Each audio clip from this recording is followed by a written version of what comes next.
Welcome to Philly Fortune Talks with your host, Jake Penny, where the city's brightest minds share the secrets behind their success. Are you ready to be inspired? Imagine a world where navigating your city is seamless, sustainable, and stress-free. Today, we are sitting down with Guillermo, the visionary CEO and co-founder of Meep, a company at the forefront of transforming urban mobility. With over a decade of experience, Guillermo is leading the charge in mobility as a service, a groundbreaking model that integrates various transportation modes into one streamlined platform. Join us as we explore his journey, the innovative solutions Meep is bringing to the cities around the world, and the future of urban transportation. It's a pleasure to have you on the show. Thank you, Jay. Thank you very much for the invitation. Really happy to be here. So, as the CEO and co-founder of Meep, what initially inspired you to focus on transforming urban mobility, and how did Meep come to life? Oh, it's a very good question. So it was almost around 7 years and a half ago. I was in another industry, in the wine industry. I was actually living in Spain, in my home country, in Madrid. And my job was mostly in the marketing, commercial sales department of a big winery group. And I was spending more than 100 nights per year abroad. So basically, I was living in a plane, and I had like the chance to experience firsthand all the hassle and all the complications that raw mobility could lead to, and also try to face different cultures, because I was in charge of 20 different countries from the Nordics up to Japan. So I was traveling a lot, and I was experiencing huge traffic delays, like all the hassle that comes with bad mobility. And I realized that proper cities that are more focused on the user experience and how citizens and tourists should live and should experience how to move around were the ones with better mobility infrastructure, better public transit, and that's why the idea of Meep came to life. And I started with a couple of friends back in Spain, late 2017. That was the origin. Nice. That's amazing. You found a problem in transportation that you felt yourself, and you came up with a solution for that problem. Yeah, that's entrepreneurship and business at the finest right there. Yeah. So how has Meep, evolved over time since its inception? What was the original vision, and where are you at now? So the original vision was the idea that was basically born in the Nordics. That was mobility as a service that you mentioned. And basically, the idea is that anyone in a modern, evolved city should have access to all the mobility options, from public transit, ride hailing, car sharing, bike sharing options in a single channel. And that channel should be digital, of course, from planning to payment. So imagine that you are like searching, let's say in Google Maps, how to get from A to B in Philly, and you have all the alternatives, but not only showing the alternatives.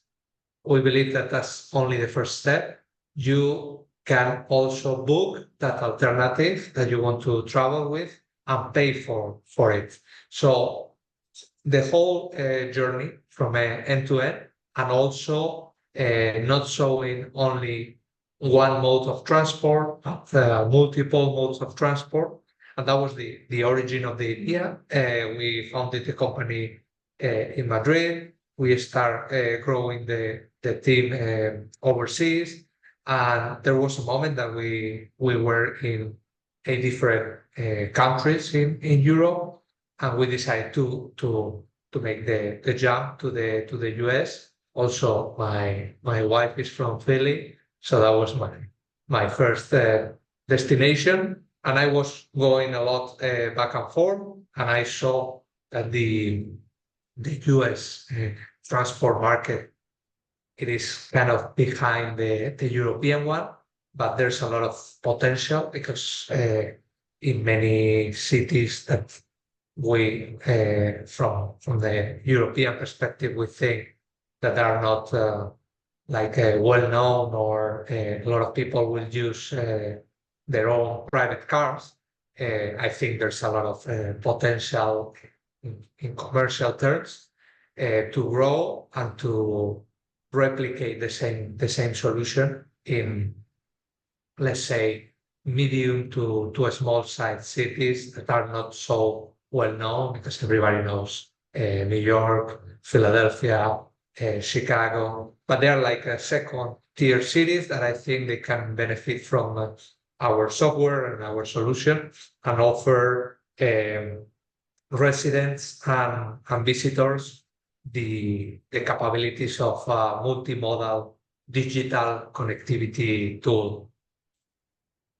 Yeah, I mean, Philadelphia definitely needs help with mobility and transport. That's for sure. So that's awesome that you're part of that initiative and helping solving that issue that they have there, because it's well needed. So that's great. Yes, yes, that's true. Here we've been talking with SEPTA. We saw a lot of companies that are trying to solve many issues, but I think it's I believe one of the top 10 cities in terms of walkability. People are like relying less on private cars and more on public transit, bicycles, or even walking.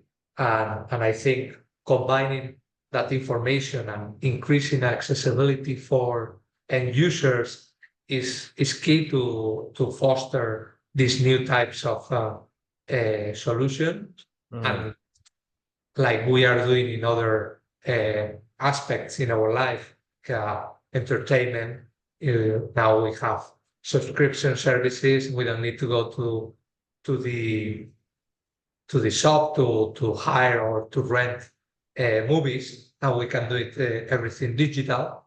It's also possible to do that in the transportation industry, and that's why we try to change things. Right.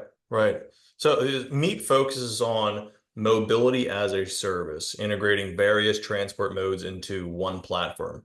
With any business, we have challenges, always will, no matter how good we are, no matter how big we are. What challenges did you face in implementing this model, and how did you overcome it? Well, this could be a very long answer, but I'm gonna try to summarize and just to talk about the main ones. Well, the main one is, I think, traditional patterns when it comes to how we move around cities. This is very revealing for me, because even though there are like better alternatives out there that they fully work, they are reliable, people still rely on traditional habits, such as taking the car everywhere. I mean, the idea of the car, owning a car, driving your own car, don't get me wrong, is very attractive, makes sense in many cases, but in most of the scenarios on daily commuting, doesn't make sense at all. So that was the first challenge for us in Europe, also here in Latin America, and we work in Mexico. is a big issue. So people still buy the idea of having your own car brings you more freedom.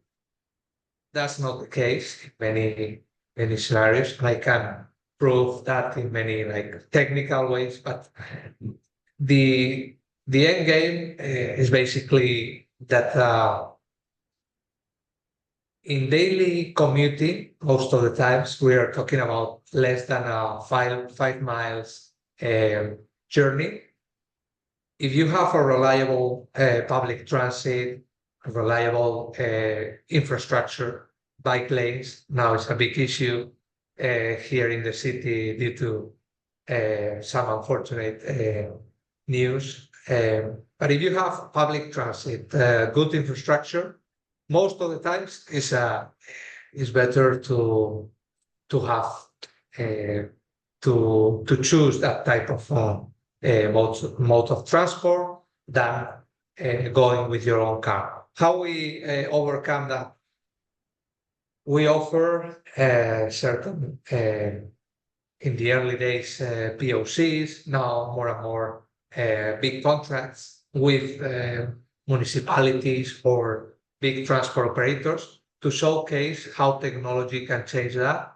And at the end of the day, when end users try the technology, they're happier, they are less stressed, and they can focus on other things instead of looking for parking, stuck on traffic, and so on.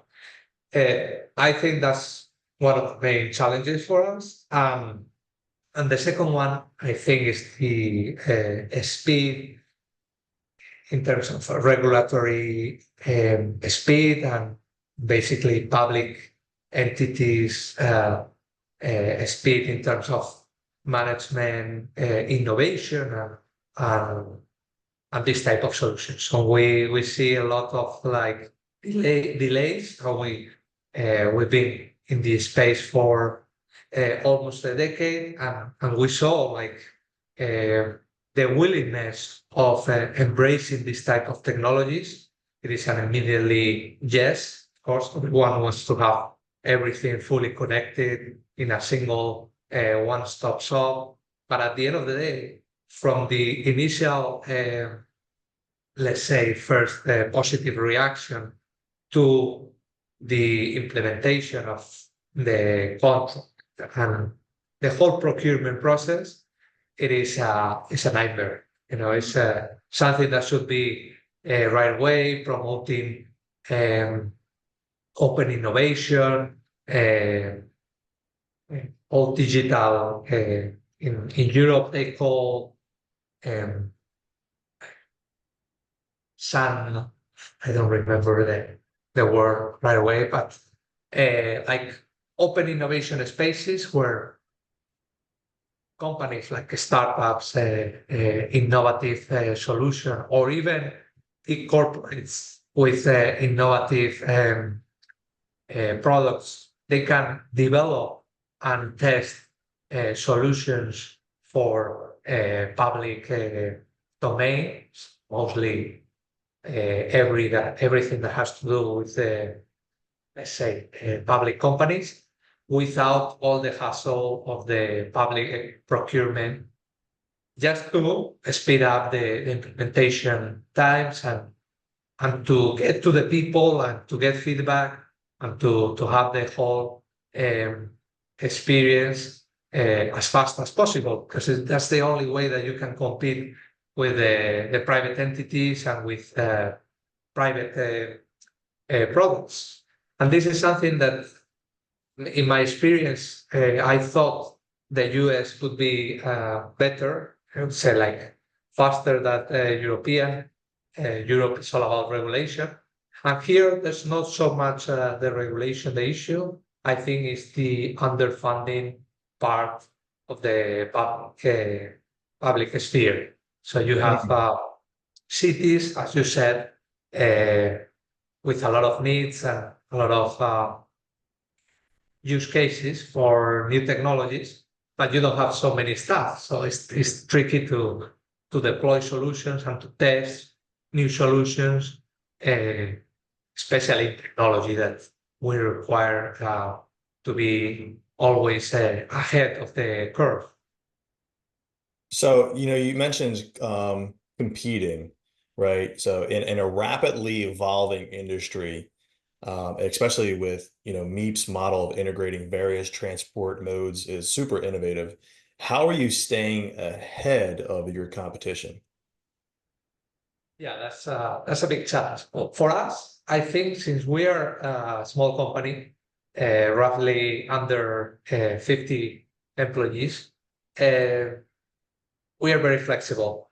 So we can test new solutions, and we can play with new models. Now, for example, AI is everywhere's forum.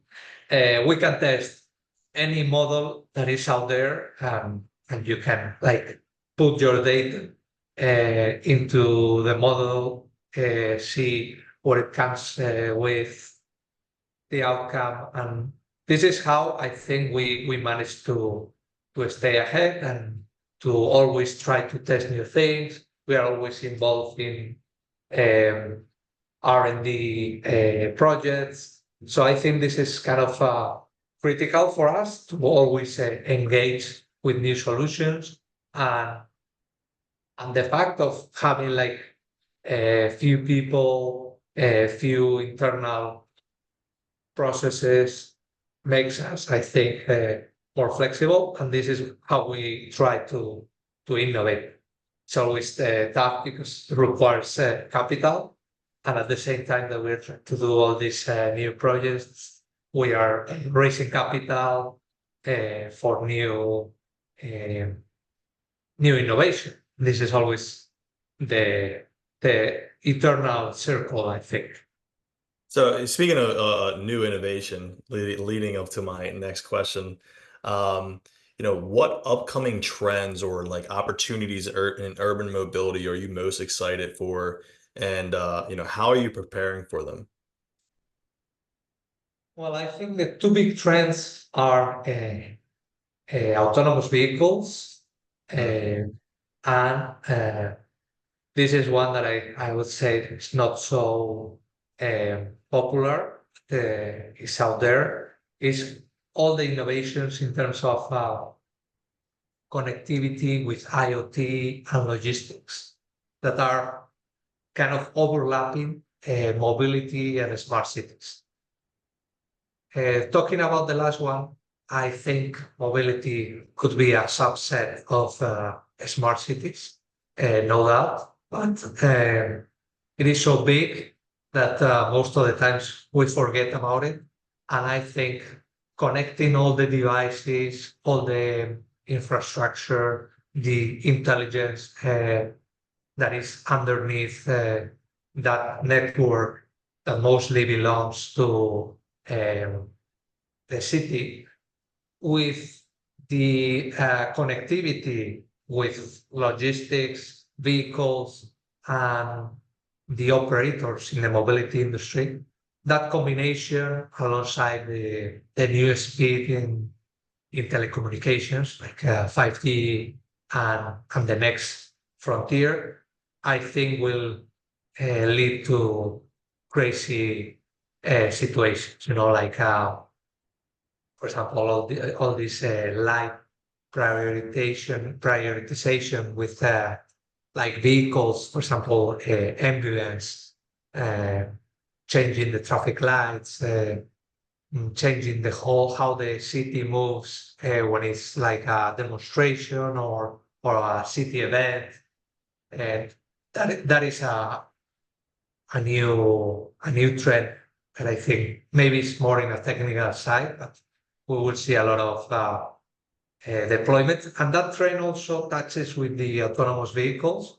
We've seen like the deployment of the new software update for Tesla owners, and how this is going to be mainstream soon. Like, for example, all the GPT AI chats that now they are everywhere and a lot of people are using them. That doesn't mean that the technology is super advanced, but it will help to develop new use cases. And I think autonomous vehicles part of the industry has to take into consideration also the infrastructure and how the city moves and how the traditional legacy in terms of technology is there. So we'll see a lot of interactions uh, and progress there.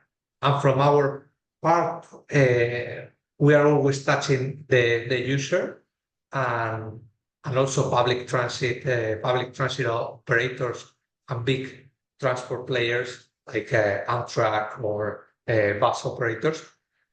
They will have to implement certain technology from the end user perspective to combine and make sense with this new reality that it seems like really far away, but it actually is not. So they will have to start to implement kind of, let's say, little bridges that connect the public transit, the urban commuter to this like most advanced type of scenario.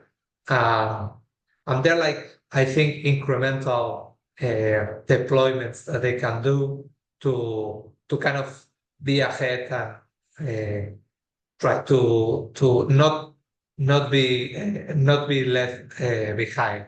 That is, I think there's a risk there that if they are relying on technology that, let's say, it was developed 5 to 10 years ago, there is a risk, that that freedom, that promise of freedom that I was talking before, the private vehicle and the private car, will be a reality unless those big players that are in charge of moving a lot of people don't realize. And at the end of the day, if you have autonomous vehicles on the road, there are also some downsides, like all these Uber drivers, how to manage this workforce.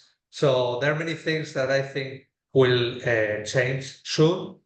And it's a matter of like connecting the dots, I think. Yeah, I'd be really curious to see where autonomous vehicles go. I was out in Phoenix, Arizona, and there's a lot out there, and Yes. they were driving really, really fast too. So it was like kind of like, oh, interesting. Like, hey, I mean, they're getting you from point A to point B, but I was like, oh my God, there's nobody in that car, and there's people in the back seat. I was like, that's pretty neat. But at the same time, it's like, all right, well, so many people have you know, started making a living off of Uber and everything like that, and it's changed their lives and whatnot. So it's curious to see where that goes and how it develops and how it also distributes out to a lot of cities because it's not really over here yet on the East Coast. I mean, I'm not sure if it's in like Miami or anything like that, but I haven't seen any autonomous vehicles in Philadelphia yet. No, I think in Miami they have autonomous delivery robots, kind of Okay. like a small cubes. I tested the Waymo experience and the cruise experience back in San Francisco last year, and it was amazing. I think um, in terms of safety, I think it's a totally game changer in terms of this type of new patterns, how it will affect so many people is something that we have to take into consideration and apply. If you apply that technology to like long distance truck drivers, Yeah. imagine how would change things or public transit. There's a big uh, complexity in how to deal with bus drivers, and it's the one of the biggest headaches for public transport operators. But You have to be mindful of that and how will this technology will change. And from a user perspective, when you don't have nobody to deal with in terms of the service, everything like new complexities and new problems arise. Okay, I was waiting for my car near Embarcadero in San Francisco, and the car was in another street, so I have to Oh yeah. figure out what was the car. So, and you don't have a driver to call like, "Where are you?" I'm here, and all these new scenarios that we have to deal with. We could use technology to solve some issues, but other issues we have to think about maybe new capabilities to deal in a totally different structure. Yeah, yeah, definitely. I mean, I've experienced that many a times with like, you know, what is it called? The food app that you not well, DoorDash, Uber Eats, all that stuff, but also like buying groceries and having them delivered to your house. I've experienced many a times where they ask where I am or like, where's my house? I'm like, it's on the map, and they're like a few blocks over. And it just sometimes we're like getting delivered to the wrong house. It's just like, having a better software service or anything like that for that would be great. Um, what are the long-term goals for Meep and how do you plan to achieve them? Well, normally we don't think about very long terms from a startup perspective is tricky.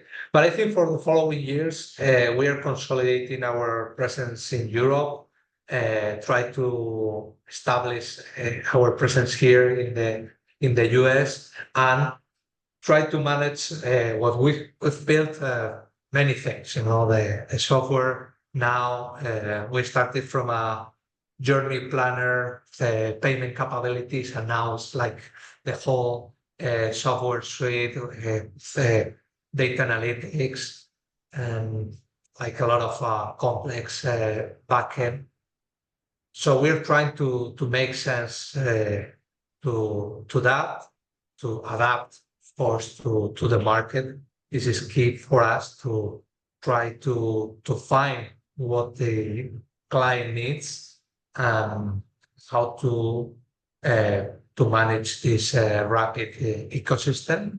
And for us, I think the main focus, at least for the moment here in the US, would be corporate mobility.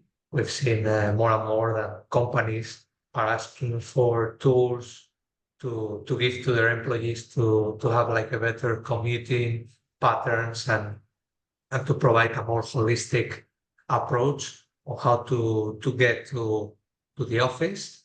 And this is one of the key trends. And I think uh, we can provide that service and also basically keep providing software that combines different modes of transport and try to make a more sustainable mobility for all. This is something that is important, and I think providing quality data to public transit riders, and for example, here in the US, is I think is a priority.